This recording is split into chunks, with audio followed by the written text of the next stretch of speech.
This really does have that magic. It has that possibility to change so many lives in this room.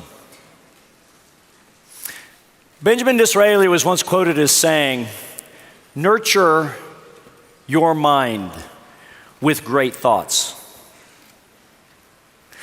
To believe in the heroic makes heroes."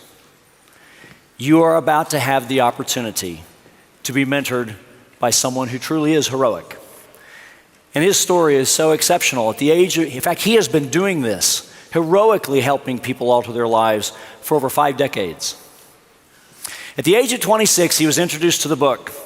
We've all heard about the book. Napoleon Hill, most of us hopefully have read it. Napoleon Hill's Think and Grow Rich. At that instant, not only his, but unknowingly millions of lives were changed to such a great degree that they will continue to change millions more for decades and decades to come. You see, I don't know if you know the story, but Napoleon Hill was actually a reporter. And back in the day, Andrew Carnegie, who is a famous, extremely wealthy financier and philanthropist, realized he had something in him that made it possible. So he charged Napoleon Hill with the challenge of discerning and determining and then authoring and writing about and documenting the true principles and formulas of success. That's what resulted in the book. So by reading and being inspired by this book, already he was influenced by those two greats. And it led this next individual on a path of desire. It sparked him a desire to truly dig deeper and go further and learn everything that he could about success. That drive and that path led him to meet the individual known as the Dean of Personal Development, Earl Nightingale, and then, fortunately enough, was able to be mentored by him. Did so well that later they became colleagues. And now over the decades, this individual has taken that knowledge and then added it with so much of what he's learned since, and has gone out to change so many lives, not just in personal development, but in success coaching. In fact, through the Proctor Gallagher Institute with his partner Sandy Gallagher, they have literally inspired, motivated globally. Now, he was a legend long before so many worldwide knew him. Many of you may know him through his role in the movie The Secret. All that did was take an individual who had been a legend for decades and shoot him into superstardom so everybody knew him. Over the next 2 hours, as we close out the morning session, please open your mind, clear out all other thought, get the pen ready, make sure you've got fresh paper, because you have an opportunity to learn from someone who has led heads of state, others, innumerable massive executives to take companies to great success, and he's here to give what he knows to you so you can do the same for those you love. Ladies and gentlemen, get on your feet. Please bring to this stage in the GoPro way the one and only Mr. Bob Proctor!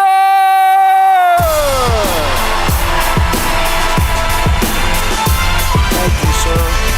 They are all yours.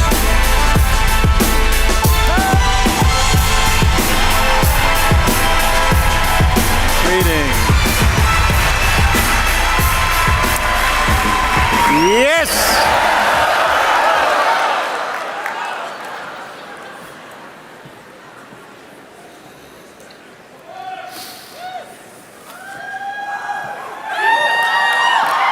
You know,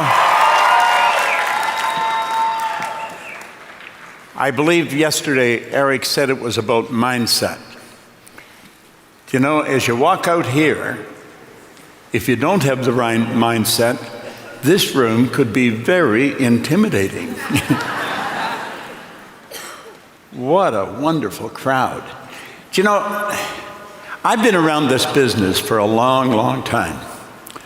Probably as long as anybody that's in the business now. And I believe that Eric and Maureen Worry deserve a real big vote of thanks for what they're doing.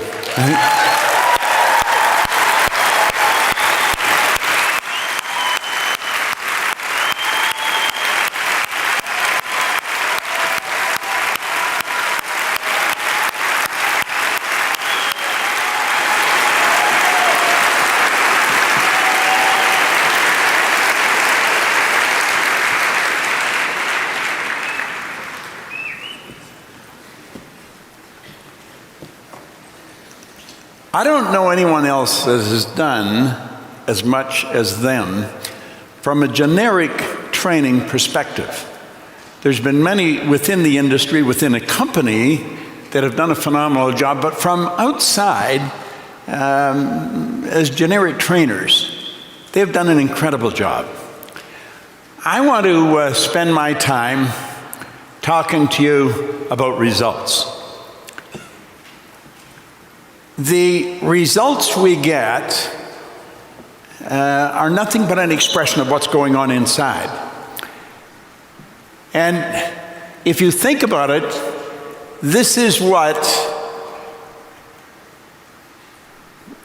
the Warriors have really focused on in helping you change your results.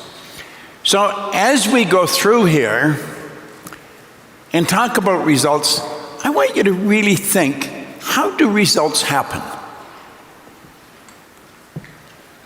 Do they just happen? I don't think so. And yet, there's a very large group of people, the way they live, you would think that that's the way it is. It just happens. But results don't just happen. Results are the physical expression of what's going on inside. And if we let the outside control what's going on the inside, there's going to be nothing but a repeat performance.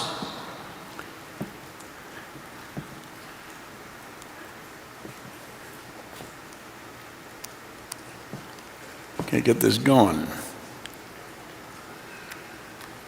There we go. I have found that results always tell the truth. You can't fudge it. You can't kid anybody. The results always tell the truth. We can blame everything under the sun. We can point our finger, do whatever we want. But the results tell us what's going on. And if we don't like the results, we're the only one that can change them.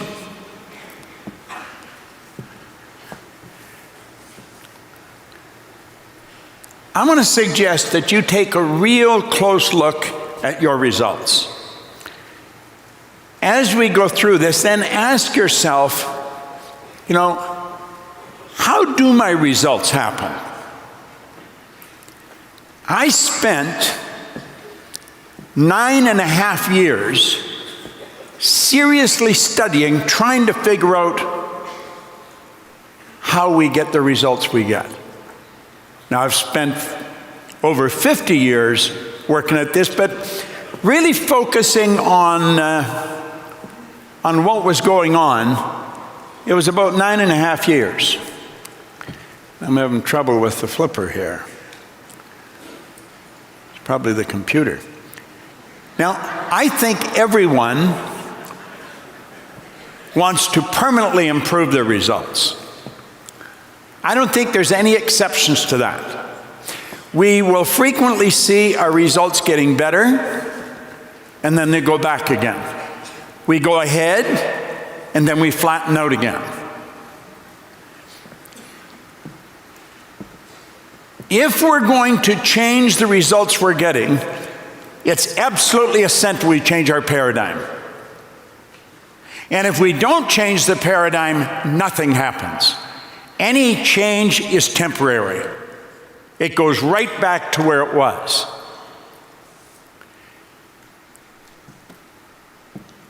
I've been looking at this for many, many years. I started studying this book over 50 years ago. Hill said there's a difference between wishing for a thing and being ready to achieve it. No one is ready for a thing until they believe that they can acquire it. The state of mind must be belief and not mere hope or wish. Now, he said, open-mindedness is essential to belief. Closed minds will not inspire faith, courage, or belief. Then he says something that I think is really encouraging. He said, remember, no more effort is required to aim high in life, to demand abundance and prosperity, than is required to accept misery and poverty. Now, it's very clear that there's many people don't know that. They struggle and they struggle and they struggle all the way through their life. When with a lot less effort, they could have got all the results they wanted. Paradigms are an interesting subject. I have, when I first come around, there's fads, and you get in, there was management by objectives, the MBO programs. And that was very, very big. And everybody was studying it. Corporations were focused on it. Management by objectives. But it didn't last. I remember working for the Metropolitan Life Insurance Company. I was doing programs for their company, and they spent millions of dollars bringing in MBA grads, and they were going to put them into management. It was a miserable failure. Then we get into transactional analysis. I'm okay, you're okay. And you could really get into that. But I have found if we don't go right back to the basics, what's going on inside that causes us to behave as we behave and get the results we get, nothing's going to change. We've really got to understand that. And so as I go through the time this morning, and I want to thank Eric for giving you as much time as he has, I'm going to try and give you some insight into that. I am not a motivational speaker. I have never even thought of myself as a speaker. I've never belonged to a speakers association. If anything, I see myself more as a teacher and a researcher. I just love studying this subject of why we do what we do and why we don't do many of the things that we want to do. And so in the time that I've got this morning, I want to go into that. And rather than get caught up in the dynamics of this enormous audience, mentally really listen carefully and think. Do you know, you and I are the only creature on the planet, so far as we know, that can get outside of ourselves and look back at ourselves like a stranger might. We can get outside and look back at our behavior and what we're doing. None of the other little creatures, so far as we know, can do that. All of the other little creatures on the planet are completely at home in their environment. They blend in. You and I are the only creature on the entire planet that's totally disoriented in our environment. And that's because God gave us the ability to create our own environment. Now, do you know, we can go all the way through school, we can go all the way through the most prestigious universities in the world and never really learn the truth about ourselves. Never really touch base with the creative faculties that separates us from all the rest of life. I stumbled on this, but I think I stumbled on it because I had such phenomenal mentors, and they kept leading me down a different path. Now, paradigm's an interesting word.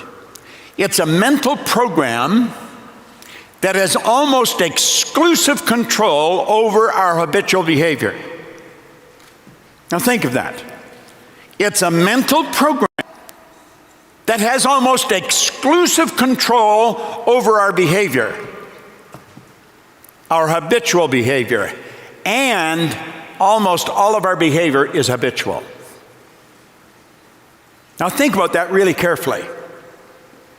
The paradigm is a mental program that has almost exclusive control over our habitual behavior, and almost all of our behavior is habitual. You will have people in your organization that you recognize has tremendous talent, and you sit down and you talk to them and they answer you and you swear to God that they got the message. And nothing happens.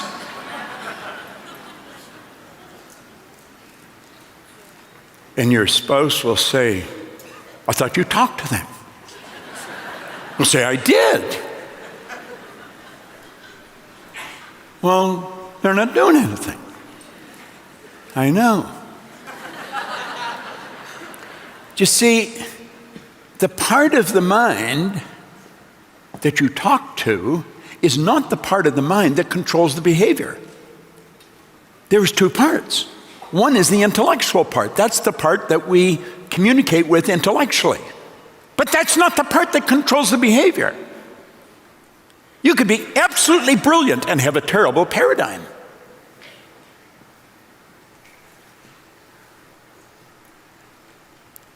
There's no point in struggling trying to change the results. I think Buckminster Fuller put that very well. He says, you never change things by fighting existing reality. And you know something? There's a lot of network marketers that are fighting existing reality. But of course, there's a lot of people in life that are fighting existing reality. He said, to change things, you've got to build a new program that makes the existing program obsolete. I've given all these slides to the worries, and if you're trying to copy them, they can give them to you somehow or another. You never change things by fighting existing reality. Let that sink in real deep, because many times you and I are fighting existing reality. We've got to build a new model, but we have to learn how to build the new model. And we have to get the right information for building the new model. Then we have to know how to install the new model. And when we do that, things start to move in the right direction. I had a man many years ago sat down with me. In fact, it'll be 55 years ago next week. And he said, Bob, you can create your own economy. Well, I know I didn't understand what he meant. I just know I didn't. That was 54 years ago on the 21st of October. And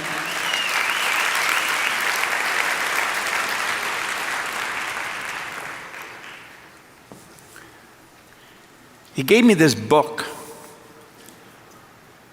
Reading this book caused a huge improvement in my results and in the direction of my life. I have never stopped reading it. It's Napoleon Hill's Think and Grow Rich. I have been reading this every day for over half a century.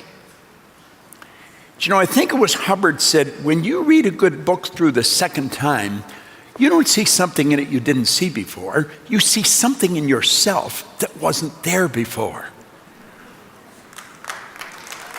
You see? That's what these meetings do. Sometimes a person will say, well, you know, I've been to them and it doesn't do anything for me. You never know. People tried and tried and tried to help me. And I was going in the wrong direction. I never heard what they were saying. But then one day, one man made a big difference, made a huge difference. Do you know that this GoPro event can cause a huge improvement in your life and in your results? And it could start today.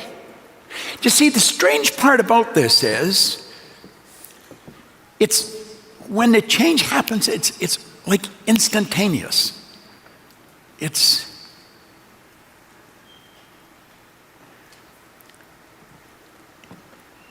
so strange how it works. Now, the key here, I committed to study this material every day and then follow proven direction. Ray Stanford was the man's name. And he said, Bob, if you do exactly what I tell you, now God only knows why I did, but I did. I was 26. I'd quit school when I was 16. I had nothing to offer the world, and so I didn't get much back. I went in the Navy and spent a few years there, and then I worked in bars and in factories. And I was sitting in a fire hall in Toronto when he sat down and talked to me. And if we don't follow the direction of someone that is demonstrated by results, they know what they're talking about, the odds of us winning are pretty slim. Now, I understand this week there were a few hundred people in here that 6- and 7-figure incomes. They know what they're talking about insofar as earning money, 6- or 7-figure income. So it would only make good sense to sit down with one of them and say, tell me exactly what to do. And then go and do it. That's what I did. I don't know why I did, but I did. And you know what it takes? He told me, he said it takes discipline. And I was in the Navy, and they had me running around the parade square with a rifle over my head for hours. That was called discipline. It was actually punishment. And the duty disciplinary officer seemed to have a sadistic streak in him. He just enjoyed doing it. And for a long time, I thought that was discipline. Discipline is when we give ourselves a command and then follow it. Now burn that into your mind, because I honestly believe without discipline, you probably stay where you are. It takes discipline. This I will do. Now, I think everybody here wants to earn more money. You know? Listen to what Hill says about that. If you are one of those people who believe that hard work and honesty alone will bring riches, perish the thought, because it's not true. You see a lot of good, honest, hardworking people in your business, maybe in your organization, and they're not making it. They believe that just work hard, be honest. That isn't going to cut it. It's got to go further than that. He said, if you're one of those people who believe that hard work and honesty alone will bring riches, perish the thought, it's not true. Riches, when they come in huge quantity, is never the result of hard work.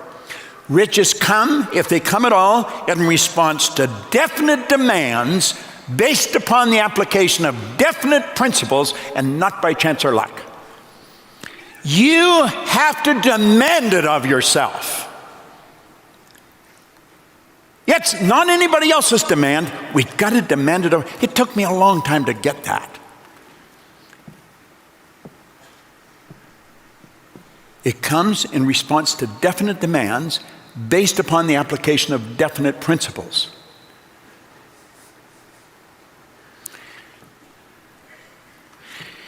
In the movie The Secret, I quoted Dr. Wernher von Braun, the father of the space program. He said that the natural laws of this universe are so precise that we don't have any difficulty building spaceships, sending people to the moon. And he said we can time the landing with the precision of a fraction of a second. He said these laws have been set by somebody. Now, for a long time it was believed that religion and science were antagonistic. He said, after years of studying the spectacular mysteries of the cosmos, I'm led into a firm belief in the existence of God. The laws are God's modus operandi. It's how everything happens. Now, this isn't some guy that's a little fanatical. He's probably one of the most wide-awake people that have walked on the planet. He engineered the space shots.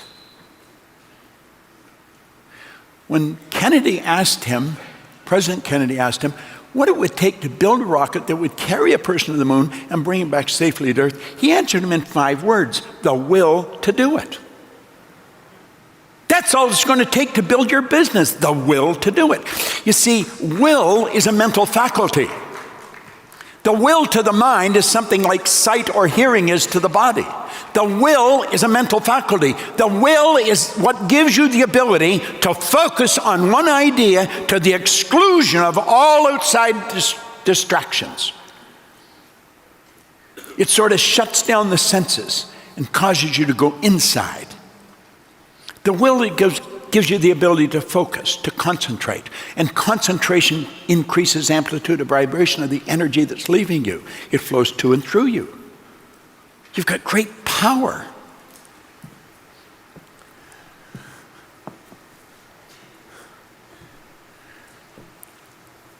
It was on October the 21st, 1961, that Marie gave me this book. Things were not going good for me. They really weren't.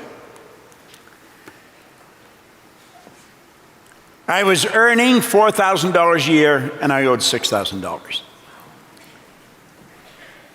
Now, $4,000 a year was above average income in 1961. But if you look at that, you're aware that if I took every cent I earned and paid debt,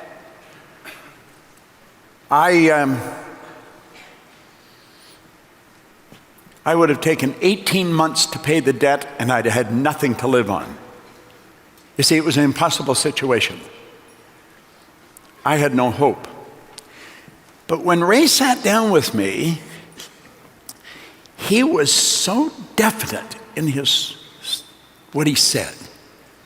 He said, if you do exactly what I tell you, you can have anything you want. Now, I did not believe that.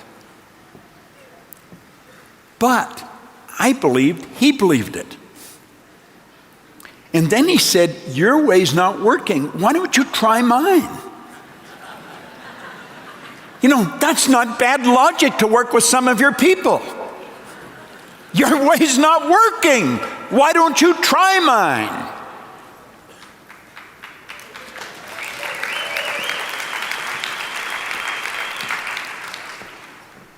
By October 1962, I was earning $175,000 a year. Now, think of this. I had taken my income and I had multiplied it by 43.75. It was almost 44 times what I was earning in a year. And you know something? You can do that.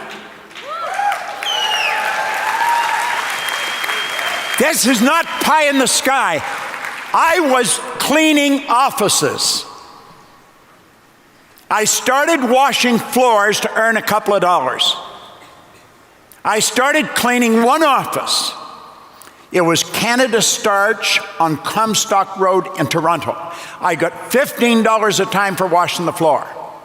It took me forever. I thought everybody knows how to wash floors. I didn't. Then I got another contract for Kirby's Construction on Wicksteed Avenue in Toronto. It was $65 a month. Now, I had given myself a $100 a month raise because I washed the floor at Canada Starch twice a month. I was up to $95. Now, if you're earning an extra $95, that's quite a bit. You know, when you sit down with someone, you say, listen, if you were just getting an extra $500 a month, that can be huge. $100 a month extra was huge. But you know, in less than 5 years, I was cleaning offices in Toronto, Montreal, Boston, Cleveland, and in London, England. And I was doing over $1 million a year. And I'm going to be honest, I had absolutely no idea of what I was doing. I didn't. If somebody had asked me, what are you doing that's different? I would have said, well, I'm reading Think and Grow Rich. And I'm listening to Earl Nightingale's Strangest Secret record. But I started to ask myself, and I couldn't get an answer. A lot of people were reading Think and Grow Rich. They weren't doing what I was doing. There was a lot of people listening to Earl Nightingale's Strangest Secret record. Do you know that's the first record outside of the entertainment industry that sold over 1 million copies? I was working with Earl when he got a gold record. But a lot of people, they weren't doing what I was doing. I'd been raised to believe, much the same as you, that if you're going to earn a lot of money, you've got to be really smart. I found out that wasn't true. I knew I wasn't very smart, but I was earning a lot of money.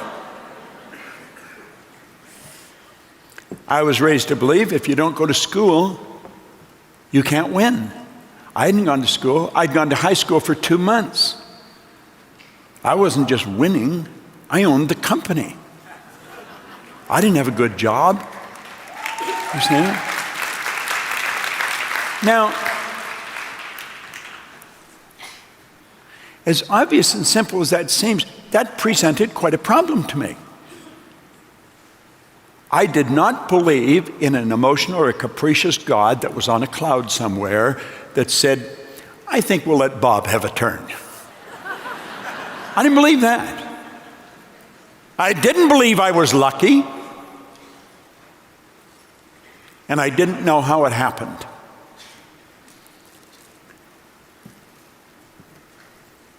And for whatever reason, I suddenly became obsessed with the idea of what happened. And so I made up my mind I was going to study it. And I started to study. And I was listening to this record, and I found out where Earl Nightingale was. And I had salespeople listening to the record. Every morning we would listen to this record, same record every morning, so we weren't getting a different message, we were getting the same thing. And one day I said, I'd love to meet that guy. Bob Carson worked for me. And Bob said, no, you wouldn't. He said, what do you mean I wouldn't? I would. We said, if you'd like to meet him, you go and meet him. I thought, damn, he's right. Now, I was in our office in Toronto at the time, and I did some research. I got his phone number. It was around 8 o'clock in the morning, and I phoned his office, and I said, could I speak to Earl Nightingale? Somebody answered the phone, and they said, I'm sorry, Earl's not in yet, but if you leave your number, I'm sure he'll call you back. So I said, okay, I'll give him my number. So it was probably around 8 in the morning, because Chicago's an hour earlier. And a little while later, somebody said, hey, Bob, you're one on the phone. So I picked up the phone, and I hear, hello, this is Earl Nightingale. Well, anybody's listened to his records, that's how he starts all his records. Hello, this is Earl Nightingale. I just about dropped the phone. My heart started to pound. I was hyperventilating, and I thought, what am I going to say? And so I said, I got calmed down a little bit, and I started to talk to him, and I said, Earl, I would like to come and have lunch with you. Now, at that time, Earl Nightingale was the most listened to man in the history of the broadcasting industry. He was on over 1,000 radio stations, plus the Armed Forces Network. And he said, actually, our executive group get together over lunch and we do our decision making there. But he said, if you come down, I'm sure somebody would be happy to meet you. I thought, well, I don't want to just talk to somebody. And then the record started to play in my head, and I said, no, I don't want to meet somebody, I want to meet you. I said, well, next Tuesday or Thursday be when? And he started to laugh, and so I got an appointment. I remember at the time, a picture that keeps coming back to me. He was at 333 North Michigan at the time, and I'm walking up and down the street in Chicago. I got there about 3 hours early. I didn't want to be late. And that was where the first Playboy Club was. And I saw this Playboy Club, and I thought, So I thought, I think I'll go in and see what it's like. And so I go in, and there was a big pool table just inside the door, and there was a couple of bunnies running around, and I thought, wow, you know, it's an interesting environment. And this bunny stand beside the pool table. She says, "You want to shoot a game?" I said, "Okay." Now, I thought I was a pretty fair shot, you know. This bunny cleaned my clock. I don't think I even got a shot. I never forget that girl. Man, she just cleaned the table. But at any rate,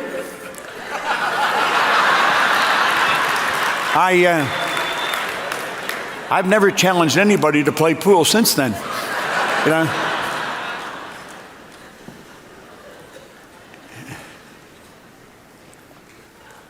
I saw records around the office, and I bought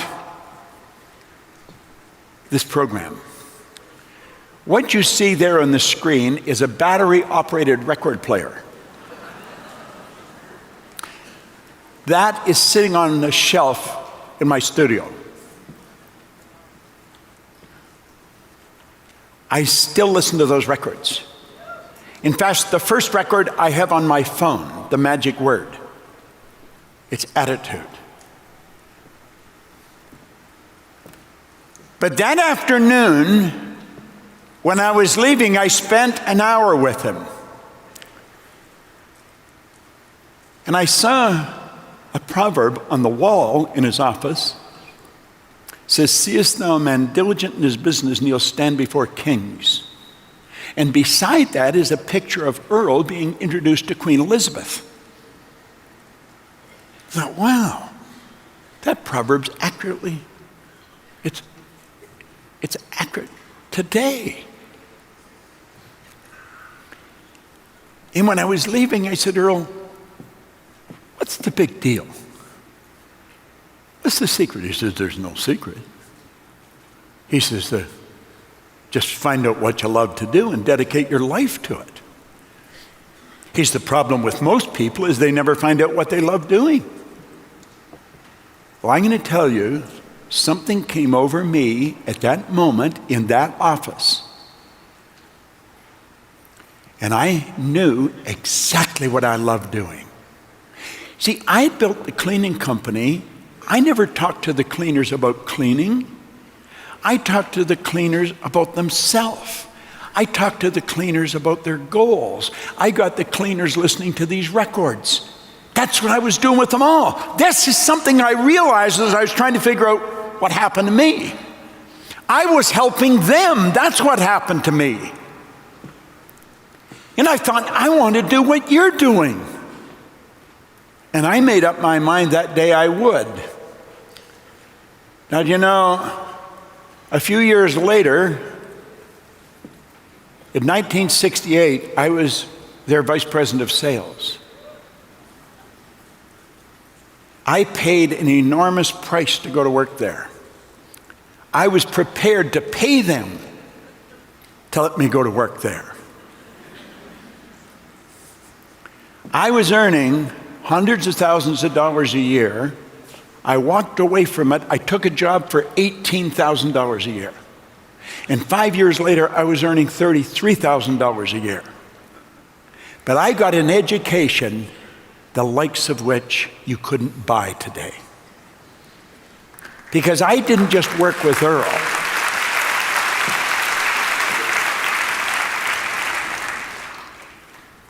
I had an office right beside his. And that gave me an office right beside Lloyd Conant as well. And Lloyd Conant was a phenomenal human being. And I got the opportunity to watch them. You see, I was there on a research mission. I wanted to watch them. I wanted to find out what made them tick. What was different about them? And I got to know Marilyn, their secretary. And if Marilyn ordered Earl a magazine, I got her to get one for me. If she ordered Earl a new book, I got her to get one for me. If Eric Hoffer or Lowell Thomas was coming in to see Earl, I did some research. And when they stepped out of Earl's office, I stepped out of my office. And I introduced myself, and I knew a little bit about them. And I asked if I could have a few minutes. Sometimes I got a few minutes. Some of them became my friends. I have never stopped studying the people that really make it happen. And then I do what they do. There's people here that really make it happen. Find out what they're doing and do exactly what they're doing. Because that's what I decided to do. Now, there's just two things that you have to know to build your business. You have to know where you are, and you have to know where you're going. This is not rocket science. Now, as you look at this is so simple and it's so obvious, you have to ask yourself, why are so many people stuck? And you know that most people are stuck. And you just have to know where you are, and you have to know where you're going. Now, I think the obvious answer is they don't have a goal, but I don't think that's the right answer. I think that's the obvious answer. They may not carry their goal like I do on a card in their pocket. They may not have really articulated what it is they're going after. They may not write it out clearly. It may not even have it in writing, but I think they want something. I believe that's part of our nature, to want something. If you run, you want to run faster. If you jump, you want to jump higher. If you sell, you want to sell more. That's our spiritual essence coming to the surface. Spirit's always for expansion and fuller expression. It's not an accident to want more. It's not to get, it's to grow. No, I don't think the problem's goal. I think the problem's over here. It's where you are. I don't think most people know where they are. That's the paradigm. The paradigm has them locked to where they are. Joel Barker wrote a book on paradigms around 1990. He said, to be able to shape your future, you have to be willing and able to change your paradigm. Now, you might be willing, but maybe you're not able. Why wouldn't you be able? Because you don't understand how they're formed, and you don't understand how to change them. So you could be willing, but not able. Do you know what GoPro is all about? It's about changing paradigms. That's really what it's all about.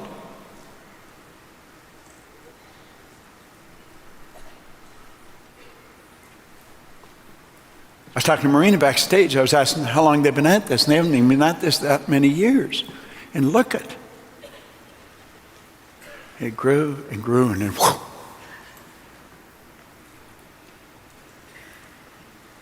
They're doing a lot of things right.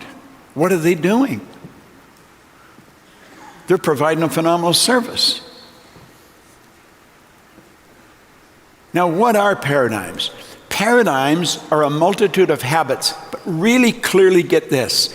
They're other people's habits that have been passed down from one generation to the next. Do you know that many of your beliefs you didn't even originate? In fact, most of your beliefs you didn't originate. You inherited them. They've been passed down from one generation to the next. There's an area in Toronto called Regent Park.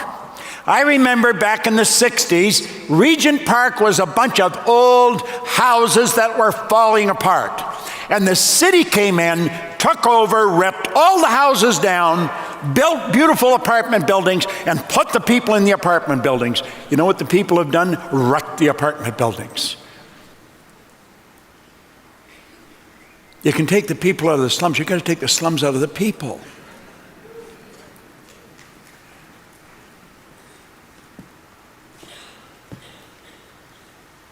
Do you know a poverty consciousness is passed down from one generation to the next? It is. If you're stuck, it's the paradigm. And if you don't figure out how to change it, the odds are you're not going to change it. Just going to the meetings doesn't do it, because you go to the meetings and it doesn't happen. You see that. You've got to go to the meeting with a plan in mind.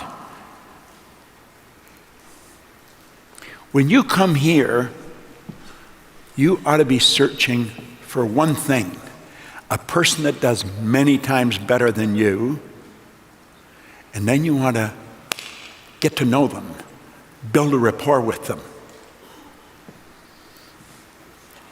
find out what they're doing. I was talking to Presley backstage. If you're in Dallas, doesn't matter where you are, you should talk to him. Say, could you tell me 4 or 5 or 6 things that if I did them religiously, I'd build a business? They could tell you. He could tell you. But we don't do that. We hang out with a group of people that are all trying. They're nice people. And you're brainstorming how you're going to do it. Carlyle said he did not believe in the collective wisdom of individual ignorance.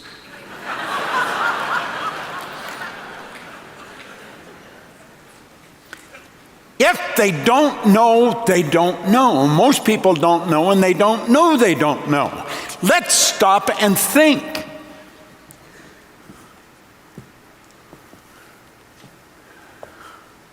In 1970, I was working at Nightingale Conant. Alvin Toffler had written Future Shock. Future shock is when there's prediction of a phenomenal change in the future. It's future shock. Now, some of you remember when that book came out, and he made predictions of what was going to happen over the next 40 or 50 years. And some of the predictions were just so far out there, you'd have a difficult time believing them.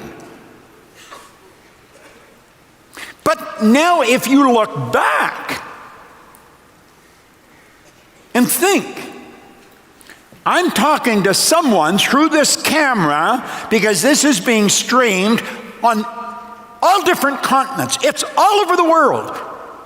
This was unheard of back in 1970. And I think you were wise tuning into this. Do you know what he just said recently? He said the illiterate of the 21st century will not be those people who cannot read and write, but those who cannot learn, unlearn, and relearn.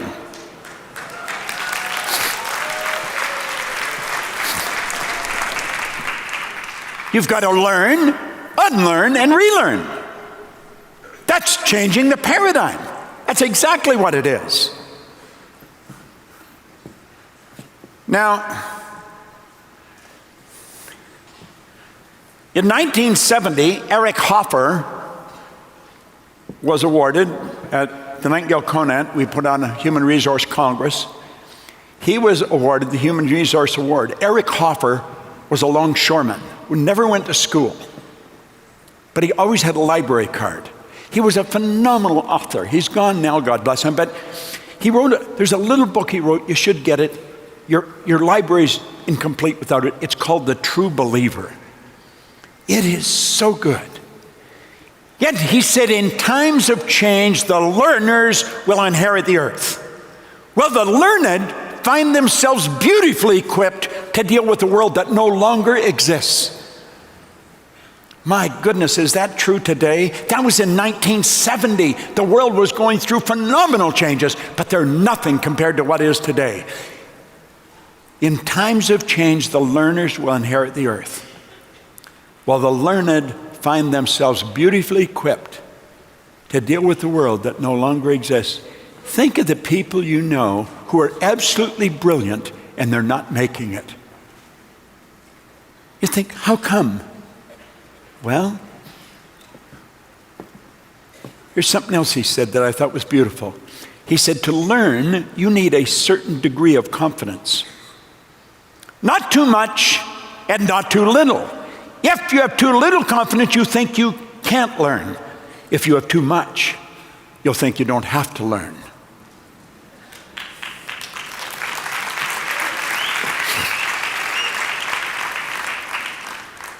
I am a super serious student. I study every day. I study the works of the masters. I really do. And I have a plaque on my wall. It's by Michelangelo. He said, "I am still learning."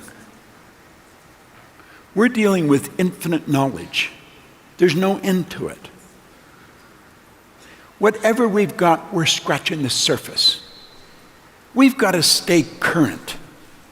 If we don't stay current, we're going to fall behind.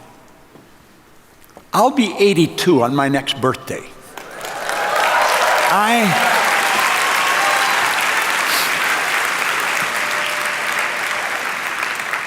I just invested $1 million in a studio in my own backyard because I got tired of flying all over the place to record. I've got what's called a floating cell. It's a building inside the building. The builder thought I was out of my mind. They built the building and then they built another one inside of it. So it's soundproof. I can hit a button and 2 cameras come out of the ceiling with 21-inch teleprompters. And then all the hookups on the wall will take other cameras. I can run 5 cameras in that studio at the same time. And they all feed into one place. And then some of our people in California or Phoenix, somewhere else, they can come in there and they can edit and pull it out of there. I live in Toronto. So in the winter, there's a lot of snow. So between my house and the studio, which is about 50 yards, I had them heat the ground. So I'll be able to walk from the house to the studio, and I had the studio heated through the floor. And the environment is phenomenal. My purpose is to live and work in a prosperous environment that encourages productivity and pleasure.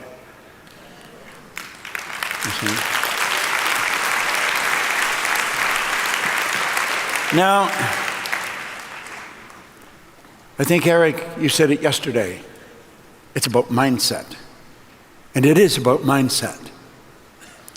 Now, prior to showing you this, and I'm not going to tell you this to impress you, but to impress upon you, that you do not have to be a psychiatrist to understand this. You do not have to be a psychologist or a behavioral scientist. I'm an ex-office cleaner. But the lady that's the chair of psychiatry in Toronto said she never met anyone that knew as much about the mind as I do. Dr. John Mike, who owns the Montessori school down in Lauderdale, a psychiatrist, he said I taught him more about the mind in 1 year than he had learned in 4 years of medical school and 5 years of psychiatric training. I always find this amazing because I'm just teaching them what a good doctor taught me. We had a man, Abdullah, come over to Toronto for a matrix program we run that's 6 days, and he said he had been practicing psychiatry for 16 years. He'd learned more that week. I'm going to share with you what I've learned.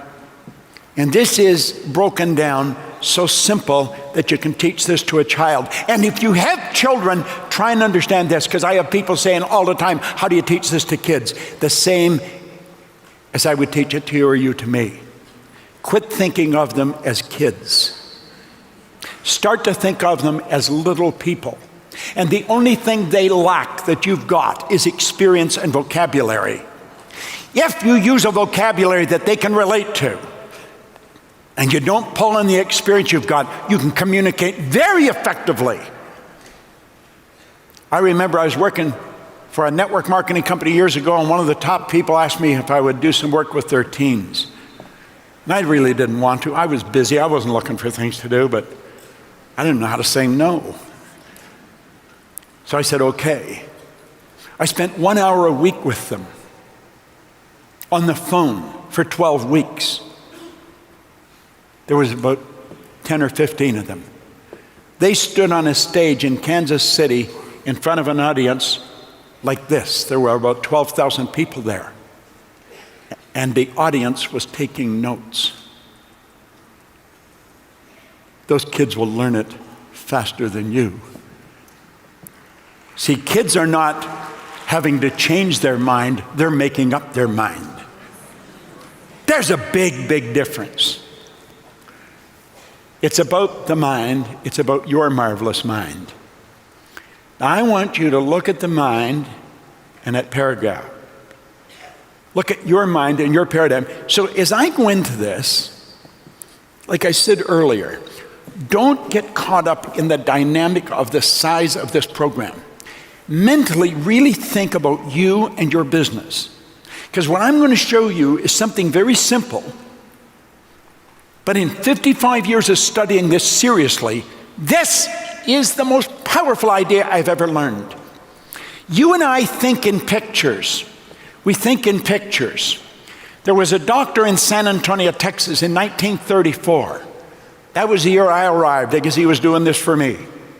He was very involved in the healing arts and in holistic health. He stated the mind is an activity, it's not a thing. No one has ever seen the mind. In order to gain clarity and eliminate confusion, he said, I will create an image that we can work with. Now, here's the point. When you get talking about the mind, you don't have a picture. If I asked you to think of your car like that, you get a picture. Think of your car. Think of it. What color is your car? See? You got a picture in your mind, haven't you? Think of your refrigerator. What color is it? Picture in your mind, isn't it? Think of your front door, and you got a picture in your mind. Think of your mind. No picture. Listen, that's where the problem is. You know what most people, they see the brain. The brain's not the mind any more than your fingernail is. Your brain is part of your body. Your brain is an electronic switching station. Your brain is the most phenomenal electrical switching station that's ever been designed. And no one knows how to duplicate it. When you think, you activate brain cells. The brain doesn't think, you think with the brain. There's a big difference. It's reported we've got Albert Einstein's brain in a jar somewhere in New Jersey, but it's not doing anybody any good because Albert's not with it. You see? When you think, you activate brain cells. When you activate the brain cells, you change the vibratory rate of your body. Your body's an instrument.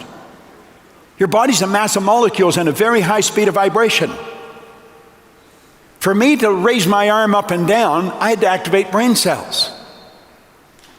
The brain is the electronic switching station.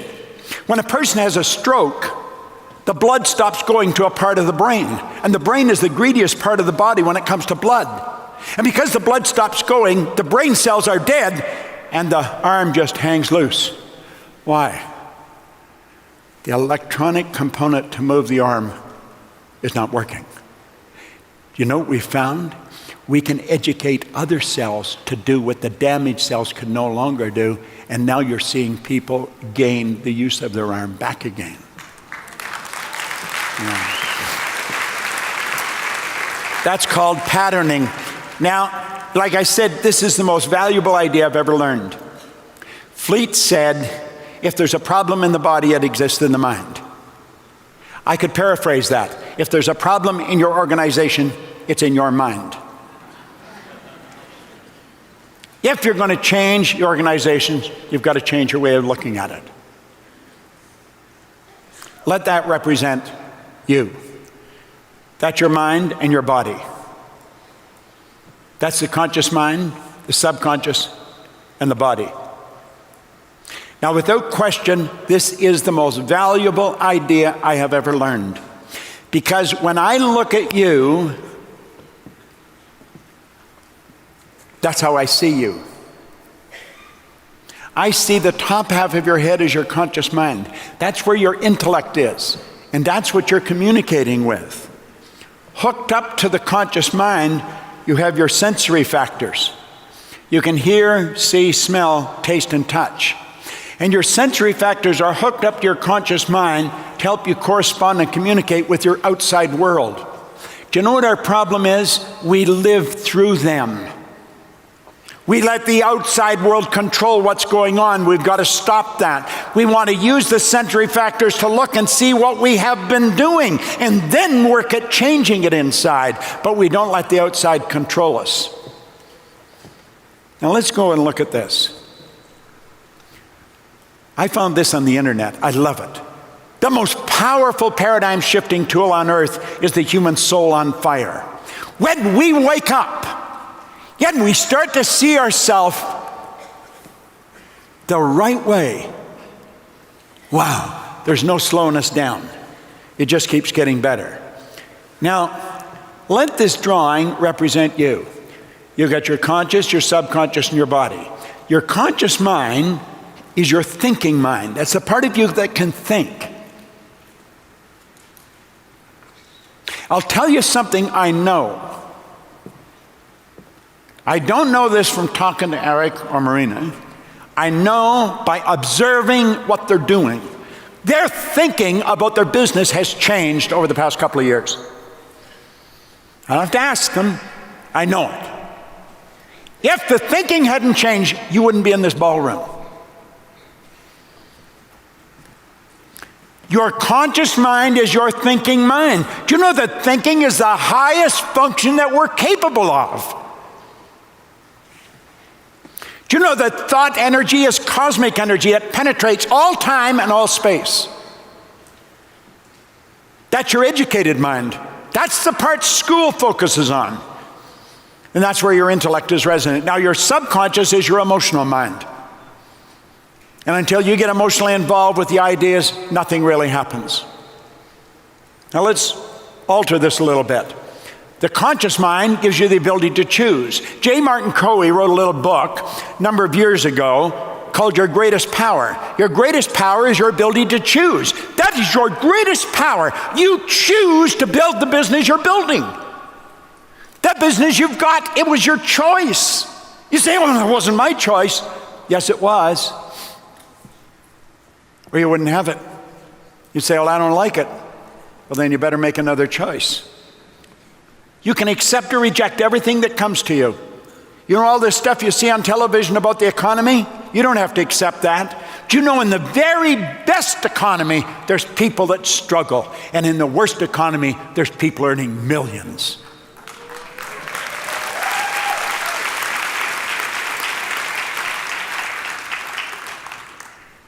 You say it has to do with your environment. Go to Dubai and take a look at what's happened in the desert.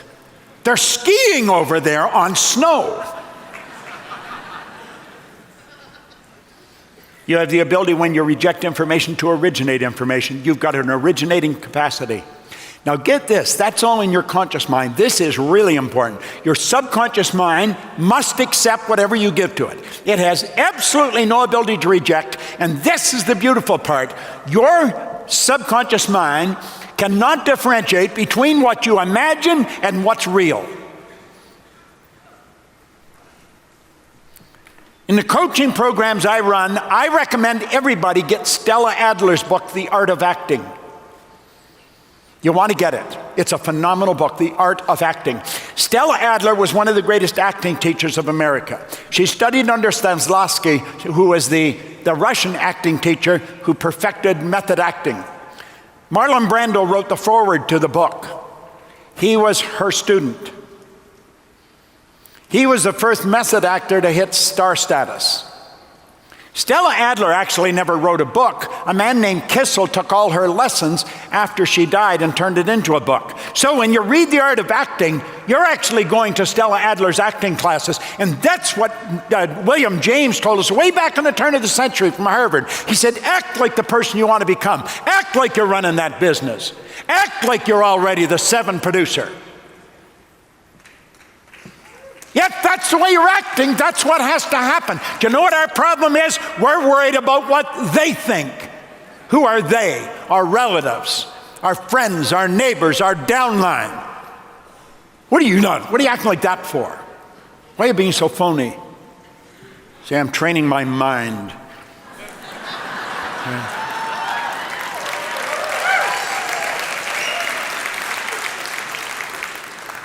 Okay, now with that in mind, look at this. Here you are today. You will get information coming into your consciousness of why you can't do things. You turn to the newspapers or the radio or television, and you're getting some bad information. Because you have a reasoning factor, the will is an intellectual factor, reason is an intellectual factor. Because you have a reasoning factor, you can think, and you can say, that's not part of my belief system, and so I'm going to reject it. But you know something? We don't do that. Why don't we do it? Because we don't think. And when we're not thinking, this is the way our mind is. Now, what I say about the subconscious, it has no ability to reject. It can only accept. It has no ability to reject. Why? That's part of the paradigm. We have literally been programmed to wander around like nomads. How did it happen? Well, let's go back to when we're a little child. Here we are as infants. This is how we arrived on the scene. Our subconscious mind is wide open. Do you know you can teach a baby any language? You can teach a baby any number of languages. You can teach a baby to read before the baby can talk. And when the baby can talk, you can give them a book on the CAT scan and they'll read it to you. Now you're saying, well, you can't do that. Well, then you probably wouldn't. But the truth is you can do it and it's being done. I have a salesperson in our organization who's Iranian. He came over here as a little boy, but he speaks Sufi. He married a girl from Mexico. She, of course, is fluent in Spanish. They live in Phoenix. They have 2 little kids. Those kids are fluent in Sufi, Spanish, and English. Naresh said, if I talk to them in Sufi, they answer me. If I talk to them in Spanish, they answer me. I have an associate that I did a lot of work with in Kuala Lumpur. And his little boy at 4 could speak 4 languages. They thought nothing of it. Children don't have the ability to reject. Where do you think you got your ideas about money? Where do you think you got your ideas about almost everything? That's where you got it when you were a child. Now look at this for a moment. You are being surrounded by things when you're a little kid, and over, that is where your self-image was formed. You had an image of you built before you even had the ability to talk. And you know something strange? That was just one idea. That's what's controlling your income right now. That's controlling your business. That's one idea. You put a multitude of them together and then you're out of luck. Look at this. Robert Heinlein wrote this book, Strangers in a Strange Land, way back in the 1960s. He was a science fiction writer. He said, in absence of clearly defined goals, we become strangely loyal to performing daily trivia until ultimately we become enslaved by it. Well, do you know that's a lot of people were programmed because that's the kind of environment they were raised in. And that's how their paradigm was formed. Paradigm is nothing but a multitude of ideas. And it's as strange as it sounds, we still like the same food we were programmed to like. We speak the same language. We believe in the same concepts. All our belief systems, we inherited them. And if you don't change that paradigm, baby, you're going to stay where you are. Now look at, school gave us valuable knowledge. However, school never taught us how to change the paradigm. Therefore, we frequently don't do what we already know how to do. Superior knowledge, inferior results, causes confusion and frustration. Let's go back to the model again. There's the books in the conscious mind. Now that's the model we learned as we were going through school. Do you know that model is still the way it works today? You come here, you gather information, you take the notes, and you say, I got it all figured out. If you don't change the results, you'll be coming back here next year earning just about the same as you're earning this year. Many of you are earning this year what you were earning last year. You think, what the heck's the matter? It's the paradigm. I don't care how much knowledge you've got. The knowledge doesn't turn into results. You see, if you've been in network marketing just for a short period of time, you already know what you have to do. You've got to sit down with another person, and you've got to find out what they want, and you really have to want to help them. You've got to care. Yet you've heard it many times. They don't care how much you know until you know how much you care. That's very common. Everybody knows that, even if you've only been around a couple of weeks. But you see, it's the paradigm that controls the results. And if you want to change the results, you've got to change the paradigm. And if you don't change the paradigm, it'll stay the same. That is why people keep getting the same results year after year after year. Now look at this for a moment. Here's a model that I put together of the organized educational model, which most of us are still following in corporate training. Here's the person, and here's the model. You go to school and you hear what the teacher's saying. You hear with your ears. And because you hear it, you gather the information. I got the note, I got it down, damn it, I got it all figured out. Then the teacher comes along, and they're going to give you a test. They want to know, did you learn it? Well, I'm going to tell you something. Memorizing it is not learning it. You can answer all the questions. You got all the knowledge, and you'll get the degree. You can have them right off the end of your business card.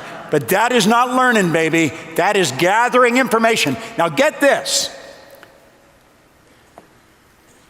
Gathering information isn't going to do you any good if you don't use it. Now you hear with your ears, look at, you listen with your emotions. You've got to let yourself get emotionally involved in it. You know those 6- and 7-figure producers that were here earlier in the week? They're the ones you want to be talking to. Any one of them. Doesn't matter which one. They prove by results they know how to earn 6 or 7 figures. Ask them, say, what are you doing? Just tell me what you're doing. What time do you start work? What do you read? How many people do you see? What kind of a presentation you put? Do you know the average person's presentation is pathetic?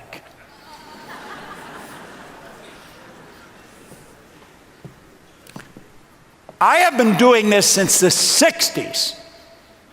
I have spent at least 40 hours on this presentation.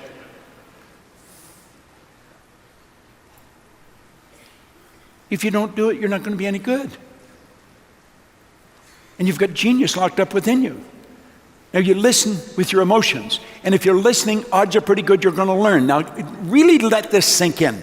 Learning is when you consciously entertain an idea. You get emotionally involved in that idea. You step out and act on the idea, and you change the end result.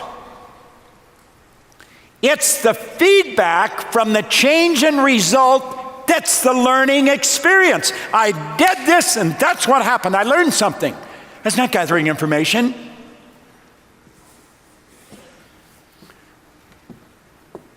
Listen, I can play loud music, I can get you dancing, I can feel good about yourself. If you don't learn what the paradigm is, if you don't learn how to change the paradigm, you're toast. You're going to be the same next month as you are this month. See, when my income went from nothing to $1 million, I thought, what the hell's happening? How did this happen to me? I'm an ordinary guy that got some extraordinary information. And when I figured it out, you know something, all I wanted to do was teach it. That's all I do. That's all I want to do. I want you to learn what I've learned. Because I believe you are so much better than you believe.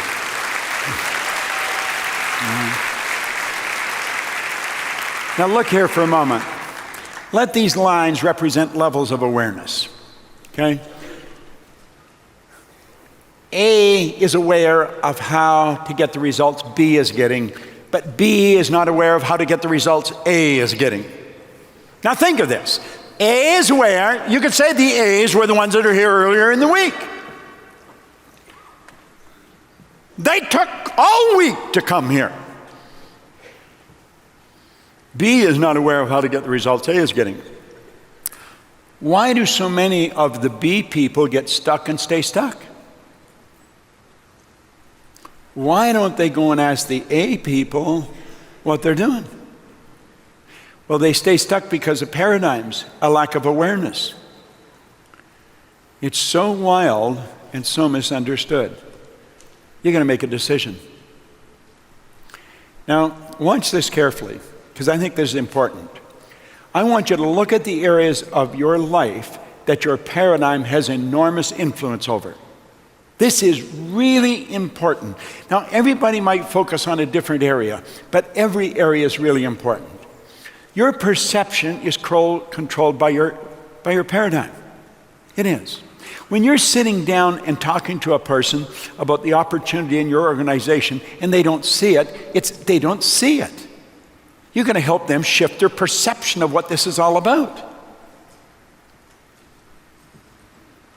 Perception is your point of view. It's how you see things. Perception is something that's going on inside. Your paradigm controls your perception. Your paradigm controls your use of time. I remember one morning, I was speaking on a program with Earl Nightingale in downtown Chicago, and Earl come and said, "Do you want to meet for breakfast first?" And I thought, well, yeah, anytime I had a chance to be with him alone, I was there. And so we're having breakfast together, and I asked him, I said, this guy, he fascinated me. He did. And I said, "Earl, how did you learn to master time management?" We're sitting having breakfast. I can still hear his fork hit the plate. And he looked at me and said, "What are you talking about?" He said, "I never mastered time management. Nobody masters time management." He said, "Time can't be managed." He said, "I merely manage activity." He said, "I just carry a card in my pocket and I write on it at night the things I have to do tomorrow, the goal achieving activities. And when I wake up, I do them." And I thought, really? That's it? I've had these cards printed. And on the back of them is the last chapter out of As Man Thinketh. I read it over and over and over again. Calmness of mind is one of the beautiful jewels of wisdom. It's the result of long and patient effort in self-control. Its presence is an indication of ripened experience and of a more than ordinary knowledge of the laws and operations of thought. It's one of the most beautiful pieces of literature that you'll ever have. I read it every day because it's on the back of my to-do list. This was my to-do list to start here. You see? I carry them with me. Use of time. You don't manage time, you manage activities. Okay? Your creativity. There's nobody in this room that's more creative than another. We are God's highest form of creation. We're all the same. We've all got the same potential. It's what we do with it. Our paradigm controls our effectiveness. How effective are you? How effective are you in your business? It controls your productivity. And get this, it controls your logic.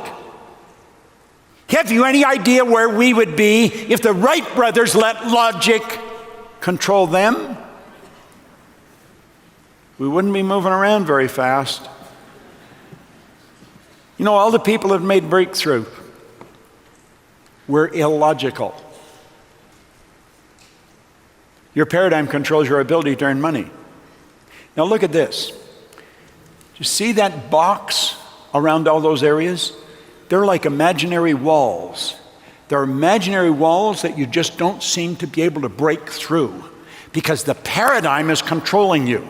The second you make up your mind that you're going to change your paradigm, you don't have to change it. You just have to say, "I am changing it." That's it. You knock the walls down. That doesn't mean you're going to move, but now you can move. You can step out of there. You can do it. God, it's such a wonderful thing to be aware of. And I'm going to tell you something.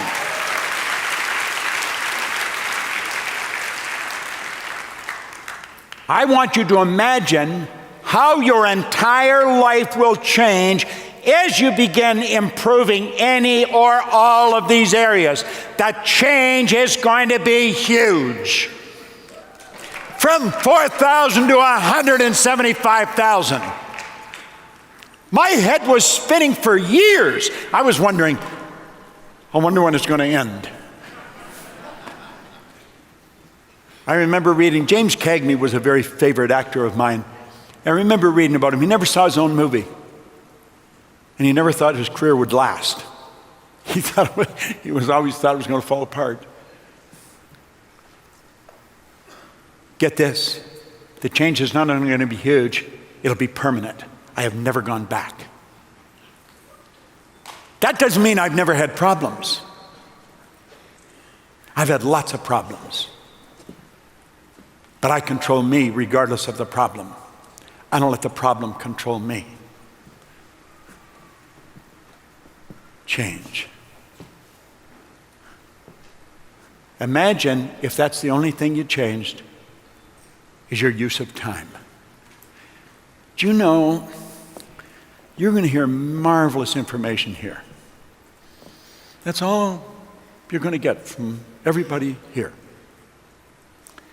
If this is the only thing you took away, that from this point on, you are going to manage your activities.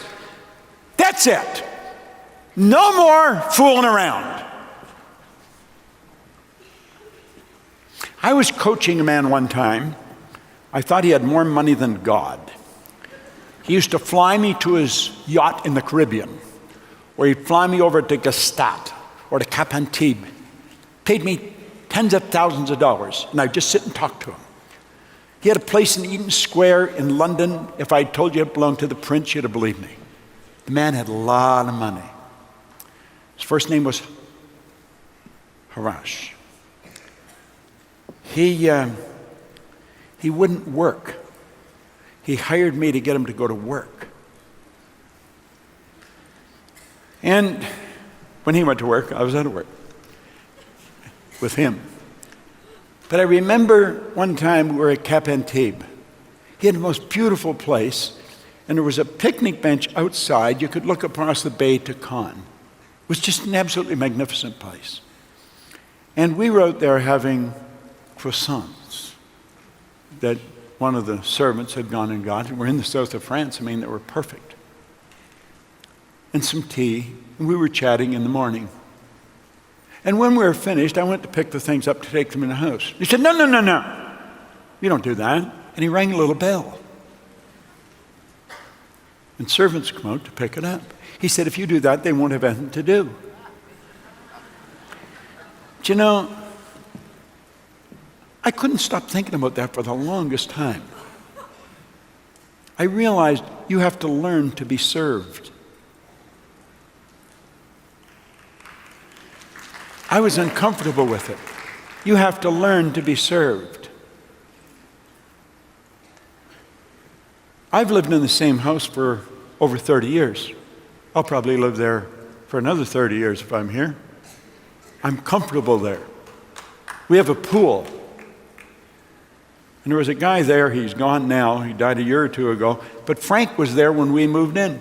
I used to be uncomfortable when we first moved there, sitting watching Frank clean the pool. I used to think I should help him. Joe, that cuts the lawn, looks after the flowers, he was there when we got there. I used to feel very uncomfortable when Joe was cutting the lawn. I felt like I should be helping him. I don't have any difficulty watching them anymore.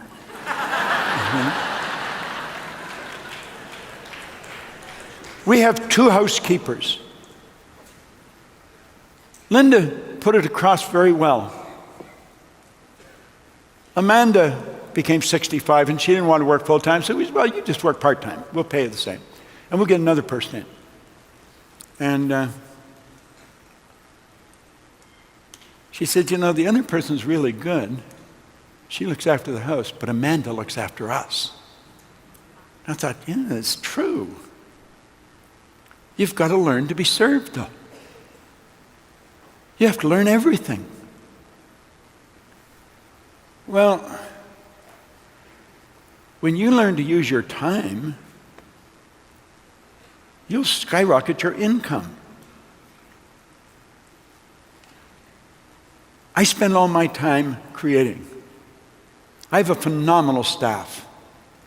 You must have a phenomenal staff. You really must. You can tell by the work that's being done. I have an assistant that's worked with me for 29 years. Gina, she's incredible. But we have a lot of long-term employees. They're just great people. Now think. I want you to think about you, and I want to think about what you're doing here. Now watch. There's so much more to you than appears on the surface. Do you know, if you stood in front of an infrared television camera in a completely dark room, your body would be nothing but a glistening, radiating, gleaming form. Do you know that there's about 11 million kilowatt hours per pound potential energy locked up in the electrons in the atoms of your body? You've got enough energy in this hand, potential, to light up this hotel for probably a week. But we don't act like it. You already have within all that's required to be, do, or have whatever you want. You don't have to get it. You've got it. You've got to accept that idea. You see, your spiritual DNA is perfect. You are truly God's highest form of creation, yet requires no modification and no improvement. This is so important we understand this. Your spiritual DNA is all-knowing. It's all-powerful. Part of you that's ever-present. That's the real you. You should ask yourself, am I truly who I pretend to be?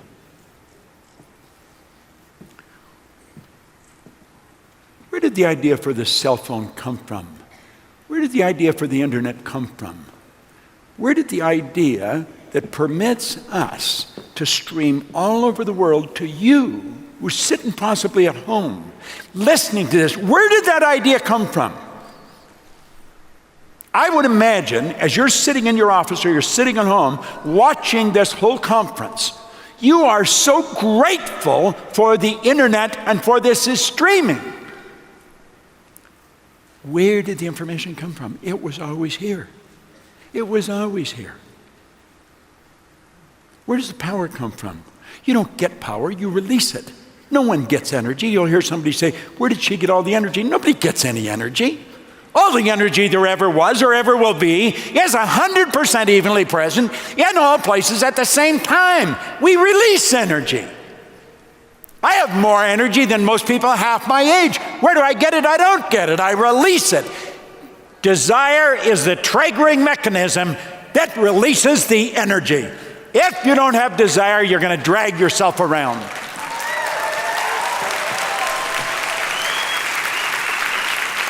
Now let me tell you what desire is. Desire is the want that's properly planted in your subjective mind, and it begins to grow. William James said, you plant it in the garden of your subconscious mind. Your results are telling you what you pretend to be or who you pretend to be. You're God's highest form of creation. All right, now let's look here. I would imagine that a high percentage of you are making up your mind while you're here in the Mirage at GoPro, your goal. And I would imagine that you've decided you're going to get something different. Now, if you haven't got this properly in your psyche, you could set your goal to do something you already know how to do. That would be a terrible waste of your life. Goals are not to get. Getting is a side benefit. Goals are to grow. Goals are those things that we get emotionally involved with that cause us to stretch, that cause us to break out of those old habit patterns.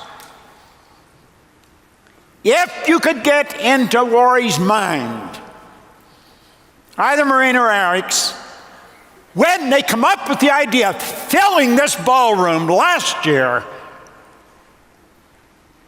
I don't need to ask them. I know it scared them. Because whenever you go to do something you've never done before, it's scary. When we get away from doing what we know how to do you know where we generally go? We go to what we think we can do. Doing what you think you can do doesn't cut it. That's where you say, well, if she reaches this next pin level, yet if he will get so many on auto ship, if Harry does this and Betty does that, then we could get there. This is all being figured out intellectually. Yes, the intellect, and this is where we could go. Do you know something? Going after what you think you can do is no good. First of all, what you think you can do is not going to inspire you. You're not going to get any help from the people you're leaving, and you're going to be leaving the people that you're with. They're not going to help you. It's not that they don't want you to win, it's that they don't want you to leave. Listen, if there's 4 or 5 of us hanging out together all the time, they don't want you to leave. Do you know why? You are forcing them to change. People don't resist change. People resist being changed. Yet if you leave this little circle, you're forcing them by your absence. They got to adapt to your absence. They don't want to do that. They're not going to help you. They're going to criticize you. They're going to tell you you're crazy. No. We got to stretch. We got to really stretch. You got to stretch your mind. You got to get up where the air's thin. Get up into that high octane energy. That's the C-type goal. That's where you're creating. That's what you really want to do. That's what you really want. You don't know how, but you know you will. That's what this organization's all about. That's where they're wanting to take you. There has been an enormous amount of energy gone into putting this together. There has been tens of thousands of dollars spent on putting this together. And you know what they want you to do? They want you to decide to do what you want to do. Do you know where wants come from? Wants come from the essence of who we are. They come from our spiritual essence. And spirit's always for expansion and fuller expression, and it's jabbing us in the consciousness. Want this, want this. It's not to get, it's to grow. My company builds schools in Africa.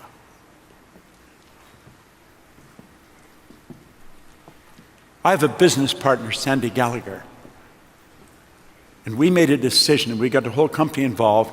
We build a new school every 2.5 weeks in Africa. Wait a minute. Our goal is to build one every day. This inspires us. We have no idea how we're going to do it, but we know we're going to do it. You've got to have a goal that causes you to stretch. Write your goal on a card.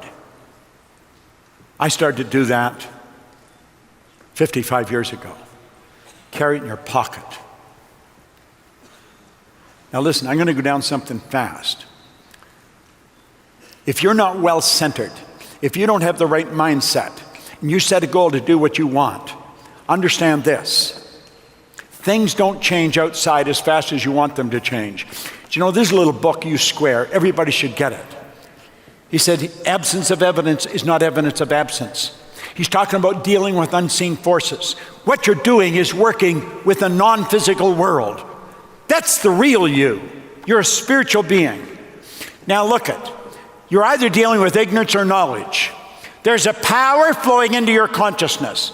Now, as I said, I have given Eric and Marina these slides, so somehow or another they can figure out how you get them. You probably are not going to be able to copy this down as fast as I'm going to go through it. But I want you to think, there's a power flowing into your consciousness.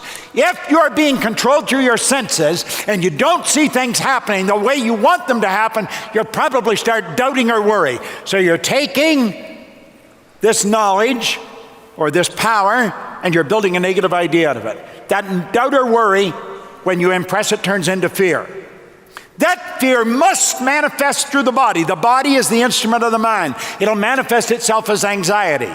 Now, the anxiety is suppressed. The suppression turns into depression, and the depression turns into disease or decay. Have you any idea how many people live that way? That's where they're at. They doubt, they worry, and they get themselves into a terrible state. They're not doing what they have to do. Faith based on understanding is the key to freedom. Solomon was a pretty brilliant person. He said, in all you're getting, get understanding. Now look at that power is flowing in. If you study, really soak up the good information, you will develop understanding. But here's something you must remember. Understanding can only be developed one way, just one, and that's through study. There is no other way. Now, there's many ways of studying. The understanding will lead to faith. See, you're working with something you cannot see. That's really what you're doing. Don't let your senses control you. Let your God-given faculties control you. That faith manifests in well-being, and the well-being is expressed, and the expression accelerates. That's where you're building momentum, and that's because you're at ease. Calmness of mind is one of the beautiful jewels of wisdom. It's a result of long and patient effort in self-control, and that's when you move into a creative state. Now, you have the ability to choose. You can go that way or that way. It's so beautiful when we start to understand it. Now, I want you to watch this real carefully, because this will help you understand what happens when you're talking to a new prospect that maybe doesn't understand the dynamics of network marketing. X will represent the paradigm. That is the conditioning in the subconscious mind. It's both genetic and environmental. It's not only passed along through the genes, that's why you look so much like your relatives, but in your little life, you're programmed. And we're going to say X represents. What kind of thoughts do we think? We're going to think thoughts that are in harmony with the paradigm. Now, this is a process. Here we are here, and somebody's going to give you a Y idea. And they'll tell you that if you do this, that, or thus and so, you not only can multiply your income, you can enjoy real freedom. See, time and money freedom is what we want. That's what our spirit's screaming for.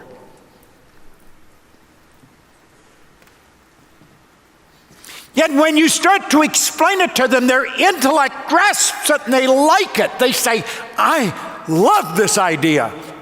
But they're just intellectually involved with it. Their paradigm hasn't seen it yet. Now, I'm going to show you what happens. That idea has to be turned over to the subconscious. The Y energy doesn't mix with the X. And when you impress that idea, all hell breaks loose.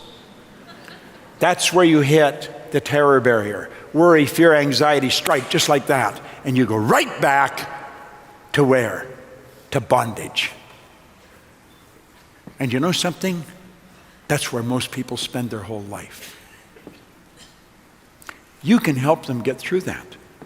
You've got to help them understand why they're rejecting what you're offering. Because you sit with them and you draw them out and they say, yes, this is what I want. They tell you they want it. When you show them how to get it, they back away. Why? It's not their intellect you're dealing with, it's their paradigm you're dealing with. It's not in harmony with their conditioning. It scares them.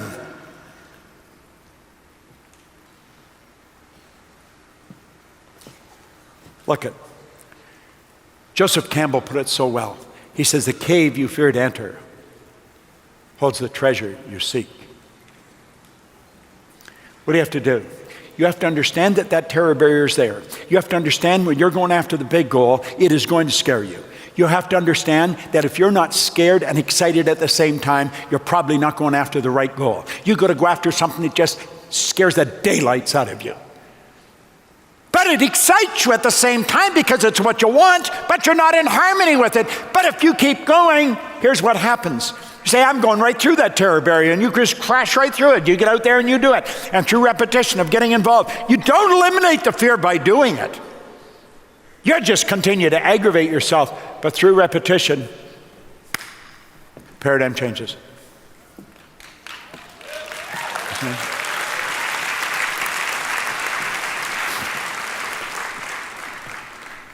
You go talk to some of the 7-figure income earners.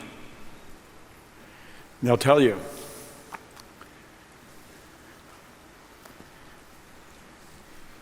this is what happens. That book gave me the opportunity to win, but I had to study it. I have never stopped studying it. I've studied it now for many years. And here's something I've learned. There's a law of compensation. And the law of compensation is exact. And nobody can get around it. The amount of money you earn is always in exact ratio to the need for what you do. Your ability to do it, and the difficulty there is in replacing you. Is there a need for what you do? I don't care where you go in the world. I work all over the world. Everywhere I go, people want more. People want to figure out how to break out of this mental shell that they're in. Everywhere you go, doesn't matter where it is, there is a phenomenal need for what you do. So the need is there. You have nothing to do with it. It's there. Then it's your ability to do it. How good are you at it? How good are you at sitting down with someone, getting them to relax, getting them to leave the world they're in mentally and go to the one they really want to live in? How good are you at convincing them that you can show them the way? That's what Ray Stanford did to me. I did not believe I could have anything I wanted, but I did believe he believed it. He always had a big roll of money on him. He was a happy guy. He was healthy.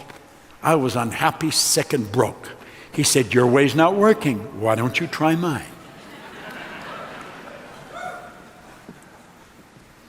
There's only one thing you have to focus on.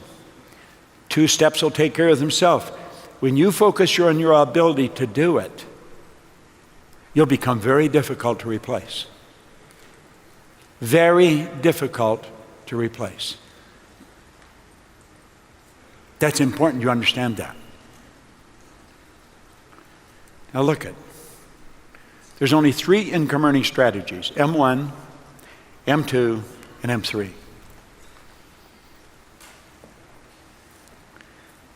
M3 is the strategy you want to teach if you're going to teach your kids. The others, one of them's not bad, but one's no good. M1 is the worst strategy in the world, and yet it's used by 96% of the population. The odds of a person being an M3 when you call on them are pretty slim. M1 is not a good strategy. It's where people trade their time for money.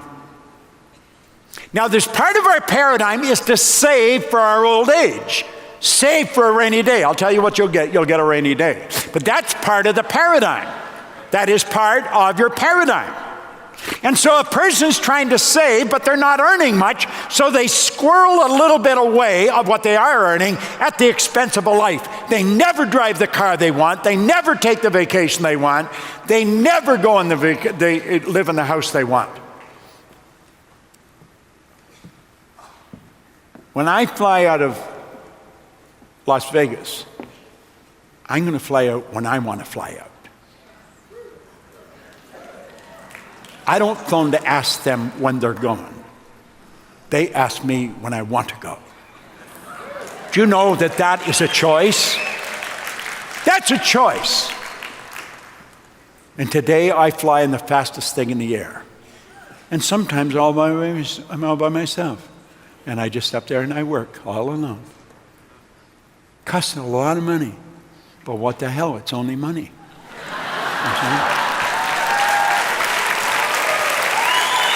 Look at M2 is a good strategy, but it's only used by 3 people out of 100. And that is because there's only 3 people out of 100 of any money to put to work. Now, M3, that's the winner. That's what you're involved in here. This is the strategy that you're involved in.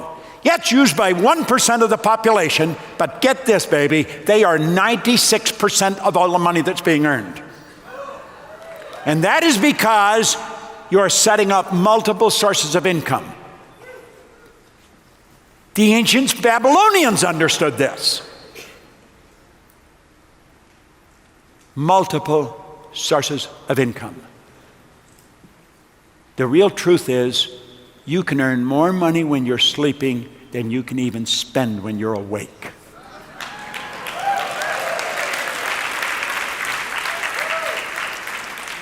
And you know something? The pattern to do is already here. Now look at, our world is changing. And it's changing so rapidly that most people are having difficulty with it. The world's not getting bigger, the world is getting smaller. Let's go back to the people that are streaming. I'm glad that you had the wisdom to tune into this, because you're getting some phenomenal information, and you're getting it in the comfort of your own home, your own office. You could be sitting in your car, maybe in a boat somewhere.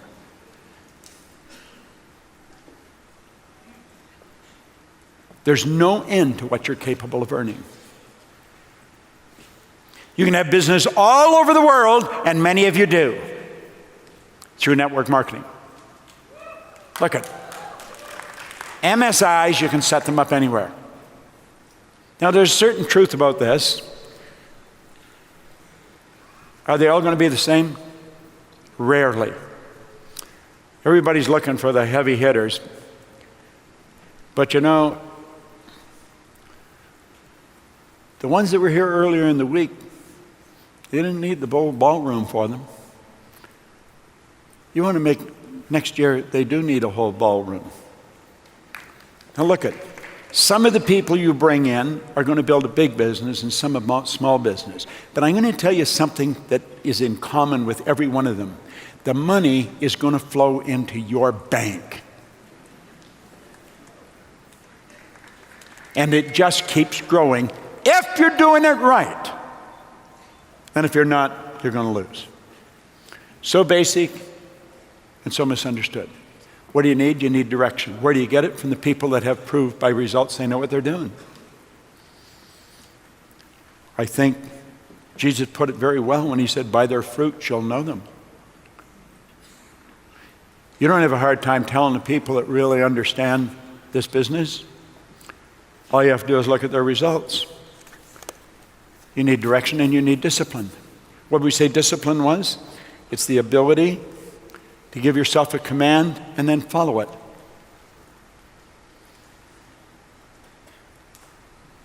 Make certain when you leave here that you know how to give yourself a command and follow it. Absolutely refuse to let the old paradigm control you any further. 26 years ago, or when I was 26, 55 years ago, 54 years ago next week. I don't know why. I honestly believe we're guided. But when Ray said, do exactly what I tell you, I decided I would. My life has changed so dramatically, and it continues to change. And I'm going to tell you something. I don't think I'm any better than anybody. And I know no one's any better than me. But I do know one thing. If I want to be better at what I do, I'm going to have to talk to people that know more than me. I love what I see here.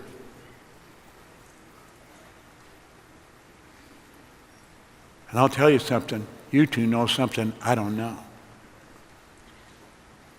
I have nothing but the highest respect for what you've done with this company. Okay?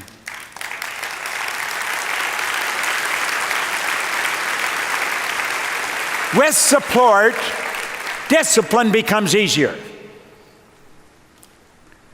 And that's what this company's supplying. They're supplying the support.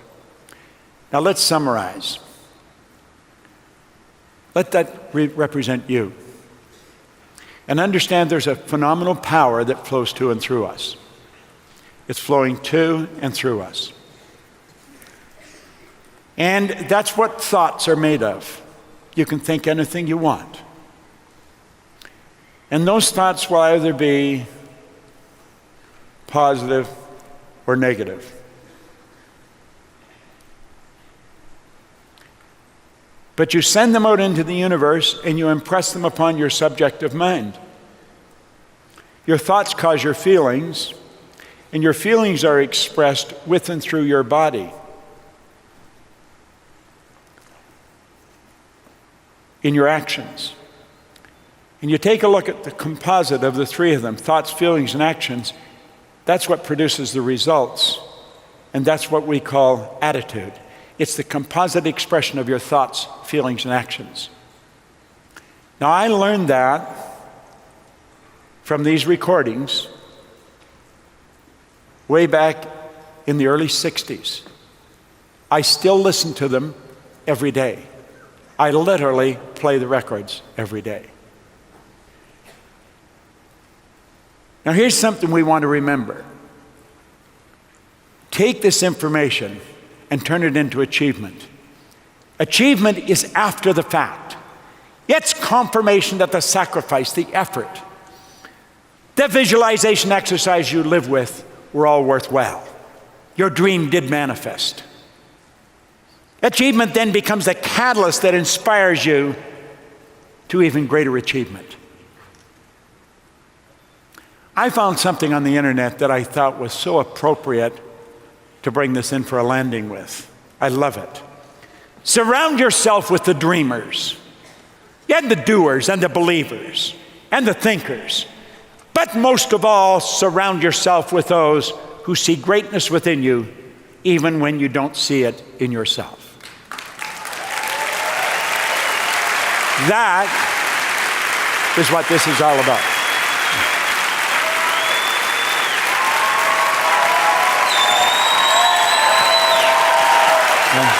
Thank you. Thank you. Thank you very much.